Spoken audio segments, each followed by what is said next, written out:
Boa noite, bem-vindos a mais uma entrevista especial aqui na Jovem Pan Online. Nosso assunto hoje é crise, ou melhor, como sair de uma crise, como preveni-la, como uma empresa pode se antecipar a uma crise. E o nosso convidado especial é gestor financeiro, um nome respeitado no Brasil por detectar esse problema de crise e salvar empreendimentos. Estamos com o nosso convidado em nosso estúdio, gestor financeiro Arthur Lopes.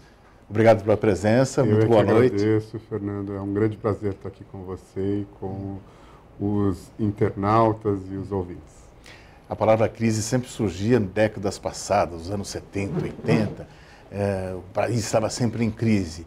O Brasil hoje vive um momento, aparentemente, para o cidadão comum de modo estável. Mas para uma empresa, esses momentos assim no Brasil, elas podem sofrer efeitos, por exemplo, da grande crise de 2008, que se estende até agora? Claro. Na verdade, se você observar, até mesmo na nossa experiência cotidiana, é muito difícil a gente detectar uma organização que em algum momento da sua vida não teve a sua sobrevivência desafiada. Então, a gente vê desde uma General Motors, até uma Chrysler, até uma Apple,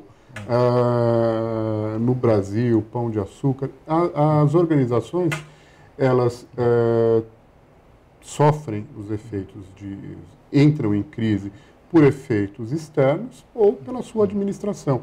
Então, crise, infelizmente, vai ser um tema atual sempre, porque além da conjuntura, há efetivamente as idiosincrasias da administração de cada organização e todo o entorno das empresas muda. E nem sempre os empresários se apercebem disso, e isso é uma causa muito usual de crise. Disse que a origem da palavra crise tem algo positivo, que é possível extrair algo bom dela. Isso é possível? Sem dúvida. A gente tira muitas lições da crise.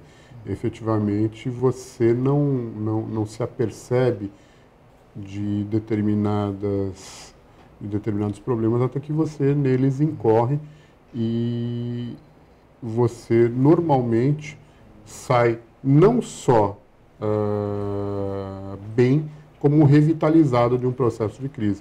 Nós temos um grande case aqui no Brasil, que é o Grupo Pão de Açúcar, que em determinado momento estava quase fechando as portas, passado algumas décadas, hoje é o líder brasileiro no varejo. Então, obviamente, aquele aprendizado com a crise, aquela administração da escassez, certamente contribuiu para que a performance fosse potencializada.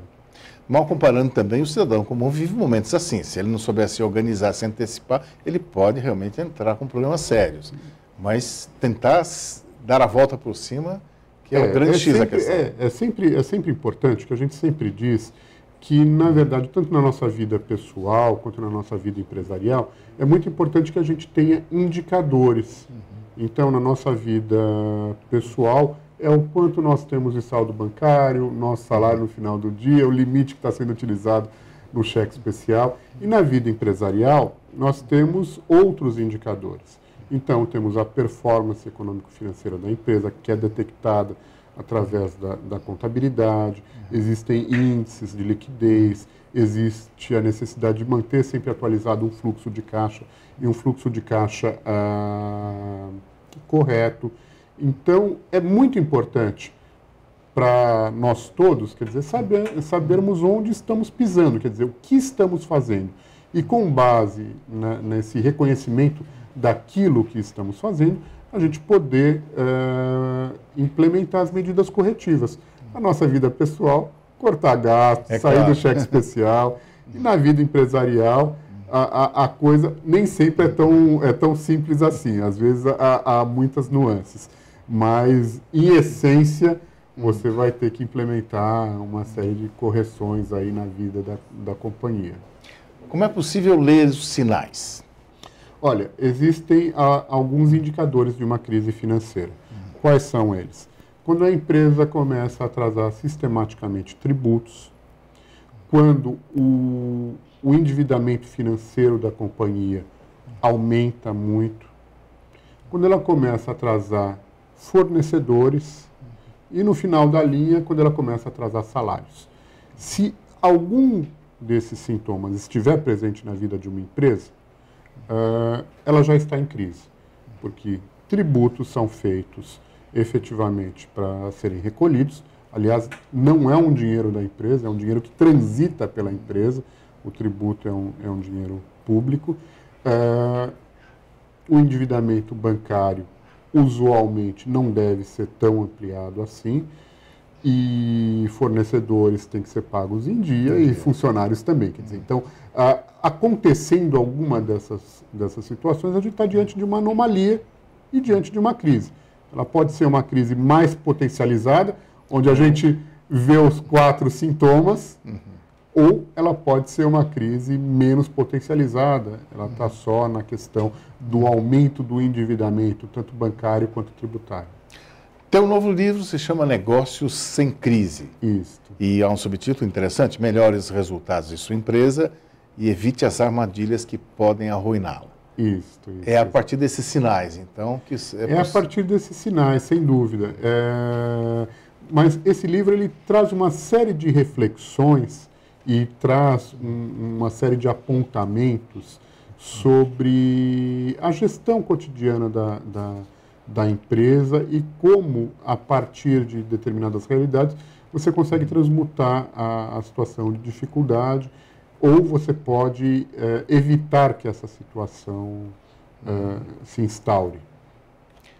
Eu gosto de ler a primeira frase de cada livro. Na introdução já tem essa frase: nossa vida é repleta de opções.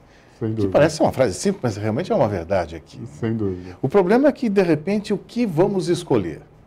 E cabe ao empresário, na hora, de repente, fazer uma escolha que acaba resultando lá para frente em algum problema sério. Sem dúvida. Como gestor financeiro, quando se detecta algo assim, como é que se age? Olha, eu vou voltar primeiro à gênese da sua pergunta. Aliás, eu abro o livro citando Cecília Meirelles, aquele poema clássico dela, ou Estou Aquilo. Quer dizer, a gente tem que decidir muitas coisas e no calor da emoção, ou no calor da empolgação, ou no calor do desejo de fazer o melhor, muitas vezes algumas opções são irrefletidas. Então, a gente tem casos clássicos onde você instaura uma crise na empresa. Por exemplo, quando o empresário faz uma opção por um investimento cuja maturação se dá no longo prazo, porém ele descapitaliza a empresa no curto prazo. Ele acaba não tendo dinheiro para terminar o investimento e nem ter dinheiro para rodar a empresa. A gente tem um clássico no Brasil que é a famosa sede própria. Normalmente, o sujeito que vai fazer a sede própria, se não tem muito planejamento, ele acaba ficando no meio do caminho. Às vezes, também, isso se dá com ampliação de processos produtivos. É muito importante que cada decisão que diga respeito à perpetuidade da companhia seja analisada de maneira técnica, não de maneira emocional. Então, voltando àquilo que a gente falou no início, é muito importante que a gente tenha indicadores, é muito importante que a gente haja de uma maneira respaldada. E a nossa cultura, nós, empresários brasileiros, a gente ainda tem a contabilidade como um aborrecimento burocrático, não como uma ferramenta de gestão. Quando, na verdade, a contabilidade é tudo. Quer dizer, você vai tomar decisões com base em retorno, você vai tomar decisões com base naquilo que você tem de maturação do investimento. E é fundamental que você tenha esses indicadores para você poder optar, como disse Cecília Meirelles, por isto ou por aquilo. Ou se tem chuva e não se tem sol. Ou se tem sol e não se tem chuva. É o início do poema da Cecília Meirelles, que é a epígrafe do livro. Exatamente. Com relação à sede própria, eu lembrei de um episódio de uma empresa que construiu uma bela sede própria. O produto que ela fazia era perecível de um dia e o que acontece? Precisava distribuir logo. E logo naquelas primeiras semanas descobriu-se que ali enchia. Era uma grande enchente e o produto acabou não chegando ao destino final. Ninguém imaginou nisso, né, na época. Pois é. O nosso país, por um lado, ele é um celeiro de empreendedores, o que é muito valioso. que é extremamente bom. Por outro lado, esse nosso empreendedorismo ainda carece de uma falta de profissionalismo. Quer dizer, então, algumas atitudes, até mesmo em grandes organizações, ou são tomadas sem a visão do contexto geral, ou são tomadas por num contexto emocional. Então, é muito importante a gente ter em conta que são necessários indicadores corretos para você poder se nortear no mundo empresarial. Tua empresa é conhecida e tem um renome no mercado. Como é que começou? Começou por uma experiência própria. Eu tive uma empresa em determinado momento e eu também passei por dificuldades, por agruras, aprendi e, como minha formação é em Direito, eu e meu antigo sócio montamos essa empresa de consultoria e foi dando certo, foi crescendo e estamos aí há 14 anos. Perfeito. Quer dizer, é a experiência própria, vocês viveram ali na pele. Eu vivi na pele. Quando eu me sento para conversar com um empresário, eu não sei apenas o que ele está pensando, eu sei o que ele está sentindo. Eu sei as noites que ele deixou de dormir pensando no pagamento da folha, eu sei a preocupação que ele tem em não frustrar a expectativa dos fornecedores e dos bancos, em quem confiou nele. Eu sei efetivamente tanto o que ele pensa quanto o que ele sente, porque eu tive uma experiência muito próxima que, graças a Deus, não resultou numa tragédia, mas eu passei pessoalmente por esse processo. Como é que é o gosto da guerra? Sair com o gosto da guerra? Olha, é algo que eu não vou lhe dizer que poupe energias, é algo que drena energia. Essa situação de crise normalmente envolve emoções contraditórias, envolve todo um amalgamado de pequenos dramas pessoais. Então você tem o drama do fornecedor, que efetivamente está preocupado que se não receber o crédito vai quebrar, o drama do funcionário, que às vezes tem o salário atrasado, o drama do gerente do banco que vai ser mandado embora. Então, o nosso trabalho, na verdade, é mediar todos esses interesses que às vezes são antagônicos, às vezes você tem que redesenhar a operação da empresa, redesenhar o passivo para que a empresa possa sobreviver. E desse redesenho, dessa mediação, a gente tem conseguido, graças a Deus, alcançar ótimos resultados, onde a gente consegue atender, ainda que num futuro um pouco remoto, mas consegue atender e cumprir com todos os interesses em questão. E temos conseguido mediar tudo isso. E é muito bacana, quer dizer, é muito interessante. Acho que Deus me deu um grande presente quando me colocou no meio do furacão e, de algum modo, a gente desenvolveu isso. Nada é por acaso, então. Eu acredito que não, Claro que pela ética não é possível mencionar, claro, o nome de clientes, histórias, mas o primeiro cliente teu, recorda exatamente como foi, qual foi a solução encontrada? Sim. Nós passamos efetivamente por um processo de grande alongamento do passivo. Era uma empresa muito tradicional que fazia um produto na área de utilidades domésticas. Nós passamos por um grande alongamento de passivo,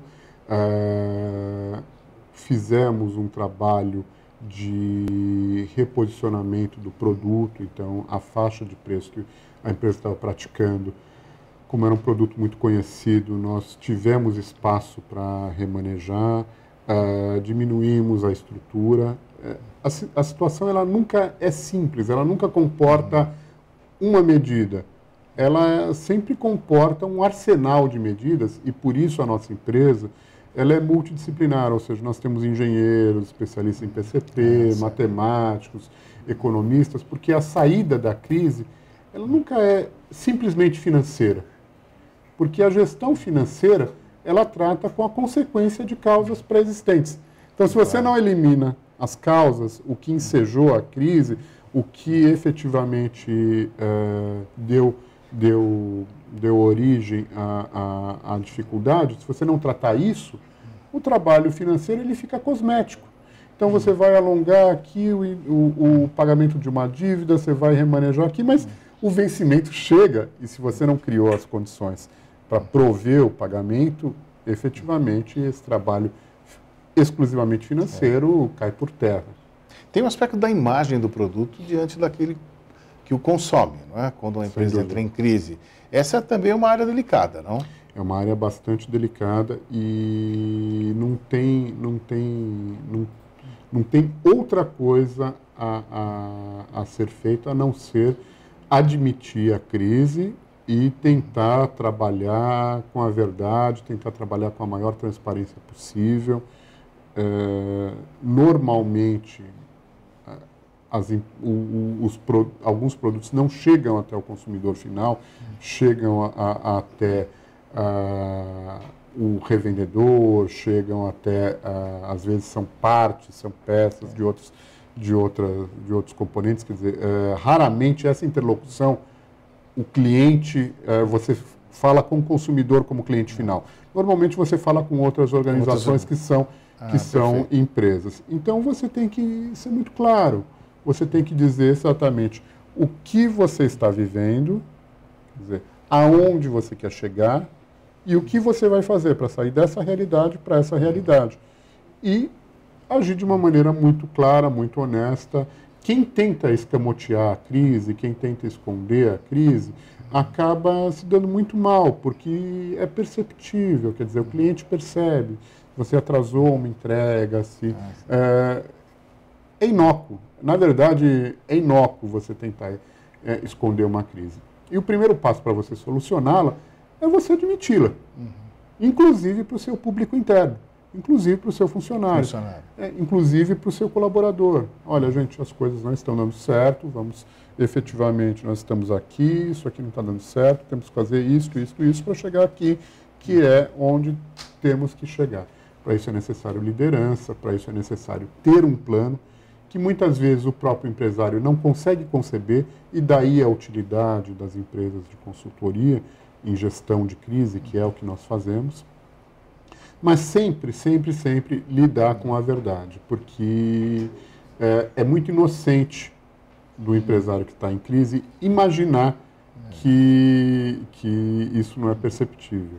Perfeito. Dos cases que a tua empresa já vivenciou, alguns deles foram assim surpreendentes, a recuperação foi rápida, ou uma história curiosa, engraçada, que de repente...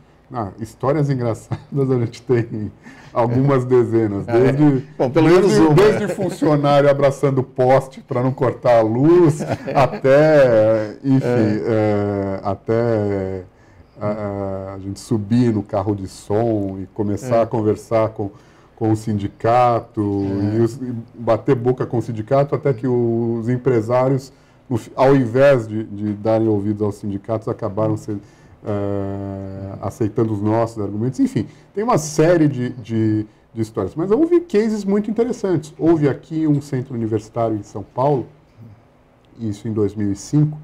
Nós chegamos, essa instituição tinha 5.000 alunos. Depois de 1 ano e meio de trabalho, o nosso trabalho foi concluído com 15.000 alunos. Um centro universitário na Zona Norte de São Paulo. Tivemos empresas no ramo gráfico, tivemos empresas no segmento de autopeças, embalagens, mercado de óleo e gás, enfim, há cases muito interessantes. Agora, raramente a gente tem uma reversão rápida. É sempre fruto de muito trabalho. De muito trabalho. Porque, infelizmente, o empresário brasileiro, ele vai procurar ajuda quando ele já não consegue mais contornar o problema. E isso agrava muito a situação. É como um ser humano que tem sintomas, mas não vai ao médico. Quando ele vai ao médico, a situação já é muito pior. Então, não há esse pensamento num trabalho prévio ou na procura de auxílio antes. Quer dizer, o empresário, infelizmente, ele só vai procurar mesmo alguma orientação quando já está tudo muito complicado. Dos seus livros, eu estou vendo que um tem um título muito instigante. Quem matar na hora da crise? Pois é. Como é isso? O título é instigante, mas não é tão instigante porque no primeiro capítulo a gente revela isso. E eu vou revelar também ao ouvinte e ao internauta. Na verdade, a questão é a seguinte. O empresário, quando maneja a sua empresa, efetivamente tem o quê de artesania, tem o quê de competência, mas muitas vezes ele é movido a paixões, a convicções, às vezes gere a empresa baseado nessas paixões, nessas convicções, sem as tais ferramentas que a gente já se referiu. E quando ele chega a uma situação de crise, ele tem que fazer uma opção. O que vai acontecer? Ou ele vai matar as suas convicções pessoais, aquele jeito de administrar a empresa que levou à crise, ou ele mata isso, ou ele continua com isso e mata a empresa. Então ele é o dilema, quer dizer, quem ele vai matar na hora da crise?